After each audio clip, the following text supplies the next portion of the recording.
오늘 미사에서 신부님께서 해주신 말씀을 듣고 집으로 돌아오는 길에 계속 마음에 남는 질문이 있었습니다. 나는 누구인가? 참 단순한 질문인데 막상 제 자신에게 물어보니 쉽게 답하기 어려웠습니다. 나는 누구일까? 하느님께서는 지금의 나를 어떤 모습으로 바라보고 계실까?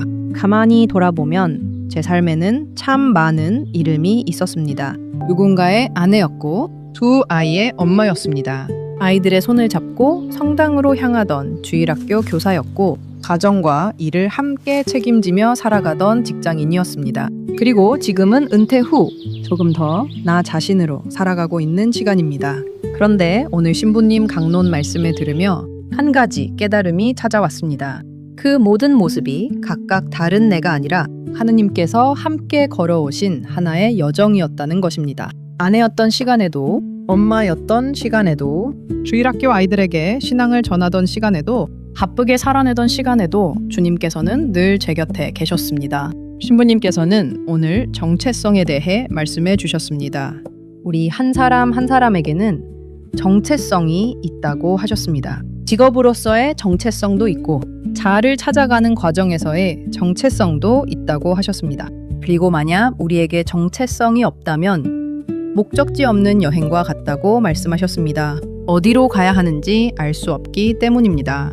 그 말씀을 들으며 제 삶을 돌아보았습니다. 저 역시 참 많은 역할 속에서 살아왔습니다. 강의를 하는 사람, 글을 쓰는 사람, 영상을 만드는 사람, 여러 개의 유튜브 채널을 운영하는 사람, 하나하나 모두 감사한 일이었습니다. 하느님께서 제게 주신 경험과 재능을 나누는 일이라고 생각했습니다. 그런데 어느 순간 마음 한쪽에서 이런 질문이 들려왔습니다. 나는 지금 무엇을 위해 이렇게 많은 일을 하고 있을까? 정말 내가 보여주고 싶은 나의 모습은 무엇일까? 여러 가지 일을 하고 있지만 정작 가장 중요한 나의 중심, 하느님 안에서의 나의 정체성을 놓치고 있었던 것은 아닐까 하는 생각이 들었습니다. 오늘 복음에서 예수님께서는 제자들에게 물으십니다. 사람의 아들을 누구라고들 하느냐? 제자들은 여러 가지 대답을 합니다. 어떤 이는 세례자 요한이라고 하고 어떤 이는 엘리야라고 하고 또 어떤 이는 예레미야나 예언자 가운데 한 분이라고 합니다. 하지만 예수님께서는 다시 물으십니다. 그러면 너희는 나를 누구라고 하느냐? 그때 베드로가 대답합니다. 스승님은 살아계신 하느님의 아드님 그리스도이십니다. 신부님께서는 이 베드로의 고백이 그 시대에만 머무는 고백이 아니라고 말씀하셨습니다. 오늘을 살아가는 우리 신앙인에게도 계속 이어지는 고백이라고 하셨습니다. 왜냐하면 예수님은 옛날 어느 한 시대에만 계셨던 분이 아니라 지금 이 순간에도 우리와 함께 살아계시는 분이기 때문입니다. 시간과 공간을 뛰어넘어 우리의 삶 안에서 함께 움직이고 계시는 분이라는 말씀입니다. 그 말씀을 들으며 생각했습니다. 그렇다면 나의 정체성은 무엇일까? 내가 가장 먼저 기억해야 할 나의 이름은 무엇일까? 아마도 하느님께 사랑받는 사람, 예수님을 따라 살아가도록 초대받은 사람, 그것이 아닐까 생각했습니다. 신부님께서는 우리 신앙인을 다른 말로 그리스도인이라고 하셨습니다. 그리고 우리는 세례를 통해 이미 그리스도처럼 살아가도록 부름받은 사람이라고 말씀하셨습니다. 세례 때 우리의 이마에는 성류로 십자가가 그어졌고 우리 영혼에는 지워지지 않는 하느님의 표시가 새겨졌다고 하셨습니다. 우리 역시 그리스도를 닮아 살아가는 제2의 그리스도라는 말씀입니다. 그 말씀 앞에서 제 마음에 떠오른 것이 있었습니다. 바로 마음밭이었습니다. 처음 마음밭을 시작했을 때의 마음은 무언가 대단한 것을 만들고 싶어서가 아니었습니다. 누군가에게 인정받고 싶어서도 아니었습니다. 그저 살아오면서 받은 하느님의 사랑, 힘들 때마다 건네받았던 위로, 기도 안에서 얻었던 작은 평화를 누군가와 나누고 싶었습니다. 그런데 시간이 지나면서 저도 모르게 마음밭을 잘 가꾸는 것보다 무언가를 만들어내야 한다는 생각에 마음이 바빠졌던 것 같습니다. 조회수를 생각하고 채널을 생각하고 새로운 것을 계속 만들어야 한다는 마음도 있었습니다. 하지만 오늘 주님께서는 다시 제게 말씀하시는 것 같았습니다. 너는 무엇을 많이 해내는 사람이 되고 싶니? 아니면 내가 너에게 맡긴 작은 밭을 정성껏 가꾸는 사람이 되고 싶니? 그 질문 앞에서 마음이 조금 편안해졌습니다. 억지로 새로운 모습을 만들 필요가 없다는 생각이 들었습니다. 은퇴 후의 지금, 제가 가장 평온하게 살아갈 수 있는 모습.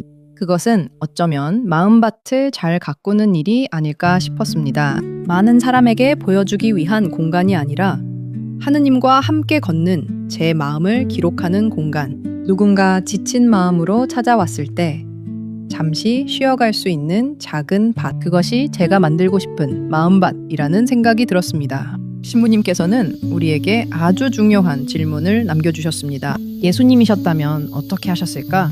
가정에서, 직장에서, 어려운 상황 안에서 답이 보이지 않을 때 우리가 스스로에게 물어야 하는 질문이라고 하셨습니다. 저도 앞으로 이 질문을 마음에 품고 살아가려고 합니다. 예수님이셨다면 어떻게 하셨을까?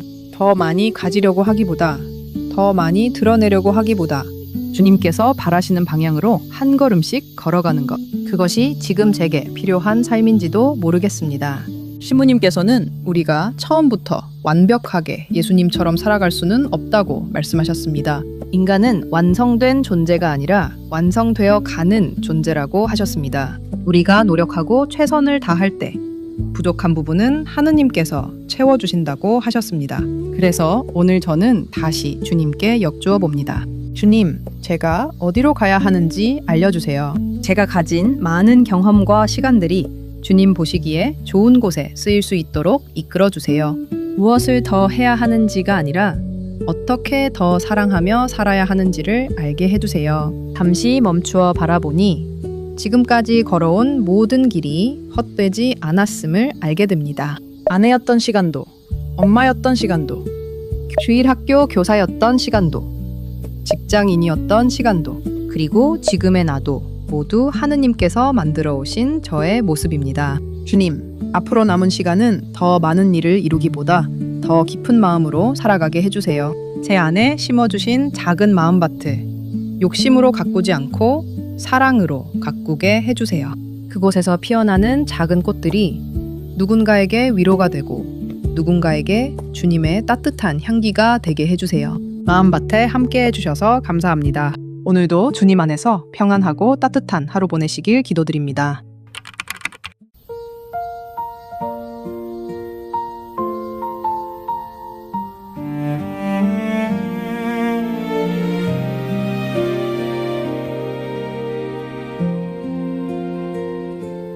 나는 누구인지 묻던 어느 날 조용히 주님 앞에 서 있습니다. 아내였던 시간, 엄마였던 시간, 기도하며 걸었던 모든 순간들, 돌아보면 모든 길 위에 주님은 함께 계셨죠. 내가 알지 못했던 순간에도 나를 품어주셨죠. 나는 주님의 사랑받는 사람, 예수님 따라 걸어가는 사람, 많이 이루는 사람.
소중한